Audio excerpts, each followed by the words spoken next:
jinsi ya kujiwajibisha ili kuweza kufikia malengo yako.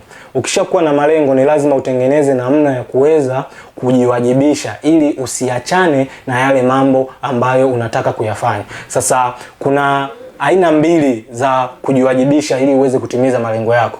Wanaita kwamba namba moja ni external motivator, ni uwajibikaji kutoka nje. Maana yake hii ni force ambayo watu wa nje wanakuwekea ili uweze kutimiza malengo yako. Jambo la pili ni internal motivator, ni wewe ndani yako, kipi kinachemka kinachokufanya ufanye hilo jambo. Motivation ipo ndani. Kwa hiyo kuna motivation ambayo itatoka nje na motivation ambayo itatoka ndani. Sasa tuanze na namba moja, internal motivation, motivation ambayo, hamasa ambayo iko ndani yako. Sasa hamasa ambayo iko ndani yako ni ile sababu ambayo nakufanya ufanye hicho kitu. Kwa nini unafanya? Ile sababu ndio itafanya uendelee kupigania hicho unachokitaka hata pale ambapo utakutana na changamoto njiani. Sababu inaweza kuwa kufikia hilo lengo linakunufaishaje wewe. Hilo ni jambo la kwanza. Hiyo ni sababu ambayo itaendelea kufanya upambane. Kwa mfano, ukawa unasema ikitokea nimefikisha shilingi milioni 100 faida kwenye biashara yangu, mimi nitanufaika kwa namna gani? Ni either familia itanufaika, either watu ambao wanakuzunguka watanufaika, lakini pia kitu kingine, jamii yako itanufaikaje na hicho kitu unachokipambania? Yaani hilo lengo unalopambania lina faida ipi kwa wengine? Hiyo ni sababu ambapo inaweza kufanya upiganie. Mfano mdogo, ikiwa ni mwanafunzi upo chuo kikuu unasoma, lengo unasoma ili uweze kufaulu vizuri, uende ukaendelee na maisha mengine ya utafutaji mtaani. Sasa unajiuliza sababu ipi inakufanya usome? Ile sababu ambayo inakufanya usome, sababu ikiwa na nguvu, itafanya pale hata ambapo unakutana na changamoto, vikwazo, kejeli, chuki, utaendelea kusimama na kupambana kwa sababu una sababu madhubuti ya kuendelea kujenga kile kitu ambacho kipo imara zaidi. Ila sababu ya kufanya hicho kitu ikiwa ni ndogo, utapokutana na vipengele kidogo, utapokataliwa, utapofeli, watu watapokunyoshea vidole, itakuwa ni rahisi kuacha. Lakini ukiwa na sababu yenye nguvu, hutaweza kuacha mpaka ufikie lile lengo lako. Sasa tunaenda kwenye njia ya pili ya kujiwajibisha, ni external motivation, ni hamasa kutoka nje. Hii external motivation, hii ni hamasa kwa ajili ya kukwepa aibu au kuangusha watu fulani ambao walikuamini na wewe unawaheshimu. Hii mara nyingi ni kwa ajili ya kukwepa kuangusha watu au kuona aibu ya kuwa umeshindwa kufanya jambo fulani. Kwa hiyo kuna njia 4 za kuwa na external motivation. Namba moja, ni lazima uwe na accountability partner. Ni lazima uwe una mtu ambaye unawajibika kwake. Yeye anakupa maelekezo, anakusimamia pale ambapo unashindwa, yeye anajua ripoti zako. Sasa huyu mtu anatakiwa awe ni yule mtu ambaye unamheshimu, amekuzidi either ni umri, amekuzidi cheo, ni mtu ambaye unamuogopa kumwangusha kwa namna moja ama nyingine. Kuna experiment moja ilifanyika nchini Marekani, Chicago, kwenye kiwanda cha electricity company. Experiment hiyo ilifanyika na mtaalamu mmoja anaitwa Elton Mayo. Experiment ilikuwa na lengo la kuangalia working condition inaathiri vipi uwezo wa uzalishaji katika kiwanda. Experiment hiyo ilifanyika katika vipengele 4. Walifanya vipengele 4, lakini hapa nitazungumzia kipengele kimoja cha kwanza ambacho kinaitwa elimination experiment. Hii experiment walichukua magrupu mawili, walichukua control group na experiment group.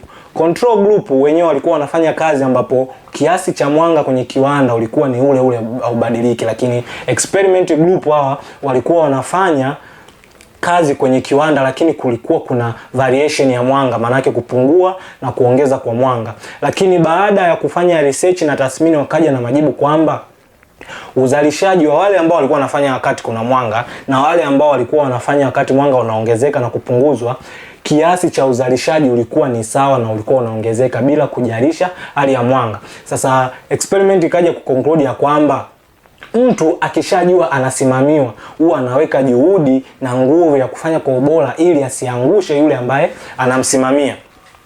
Jambo la pili, njia ya pili ambayo unaweza kuitumia kujiwajibisha ni accountability group. Accountability group mnachagua na watu 3 mpaka 5 ambao kila mmoja anakuwa na malengo na anawasilisha kutoka kwa muda gani na kipindi kipi amekamilisha nini na anatarajia kufanya nini.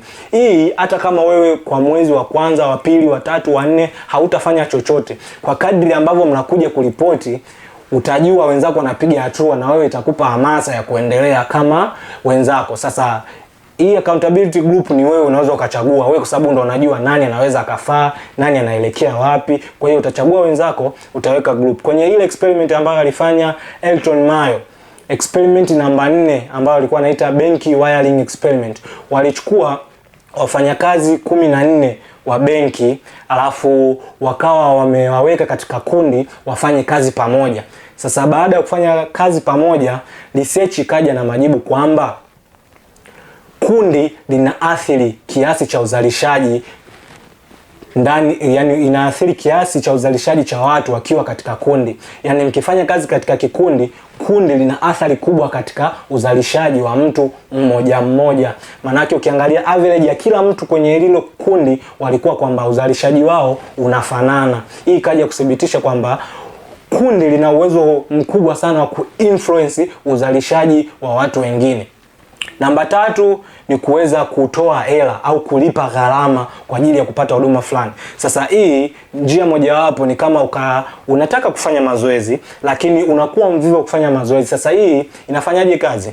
Unachukua hela, unaenda gym yenye gharama, unalipia hela kwa ajili ya kufanya mazoezi. Sasa ukienda kupeleka hela kwenye gym ya gharama, utakuwa unaona ugumu kuacha hela yako iende bure. Kwa hiyo itakulazimisha lazima uende kufanya mazoezi ili ufidie ile hela yako. Lakini njia nyingine ni kumtafuta mentor, mwalimu au hata msimamizi. Sasa hii kumtafuta mentor au coach, hii inakuwa faida mara mbili, kwa sababu hapo unakuwa umepata accountability partner lakini umelipa gharama ambayo hutakuwa tayari kuiacha. Ni lazima ujifunze kwake ili uendelee kutumia ile hela yako, lakini hapo unakuwa umejiwajibisha. Njia namba 4 ni kujilipa mwenyewe na kujiahidi. Kujiahidi inakuwaje? Kujiahidi zawadi. Yani njia namba 4 ni kujiahidi zawadi baada ya kupata matokeo fulani. Kwa mfano nasema kwenye biashara yako ndani ya miezi 6 unataka uongeze mauzo kwa 75%.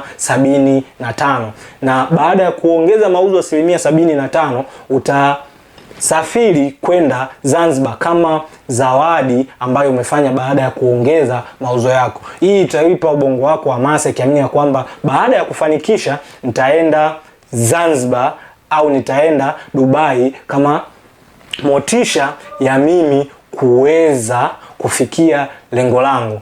Sasa nipende kumaliza ya kwamba niseme Mark Twain aliwahi kusema miaka 20 kuanzia sasa utajutia zaidi mambo yale ambayo umeyafanya kuliko yale mambo ambayo ukuyafanya. Kitu ambacho unatakiwa kujua kwamba hakuna mtu anayejali kuhusu wewe. Hakuna mtu anayejali matatizo yako, hakuna mtu ambaye anajali shida zako, hakuna mtu ambaye anajali changamoto kuhusu wewe. Kila mtu anajali matatizo yake. Kwa hiyo jambo ambalo unakuacha nalo, amua kuchukua 100% wajibu katika maisha yako. Maisha yako ni jukumu lako. Yani hakuna mtu ambaye amepewa jukumu la kukupambania wewe, kukupa vile ambavyo unataka.